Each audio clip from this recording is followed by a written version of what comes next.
سہیل خان لګیا د ماشاءالله پکوړې برابرې او چې نوی انداز نوی نظامونه دي الله مو دې معاف کړي نوی نظام چلولی یو اهم پیغام درکوم چې افطاری باندې جان سره یو غریب مسکین کس چې نه و دا ډېر زیات ثواب کار ده خامخا روزې چې که یو کس ولې نه کمی پر راځي هېڅ شی نه پر راځي نو موږ یو کس نه انوایټ کړی ده دا نو دا ډېر غټ ثواب کار ده کی مسکین غوندې راغلی به نه یو هغه د خوا کیمرې چې جان پیسې باچو پیسې برتا چوي سر سایه ورته هغه عبدالرشاد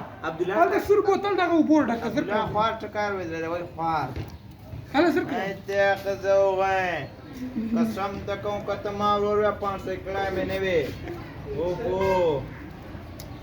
کیرا دا جوادی بزرا مې وسلو ای څنګه کېږي ما ولا کبن کړی دی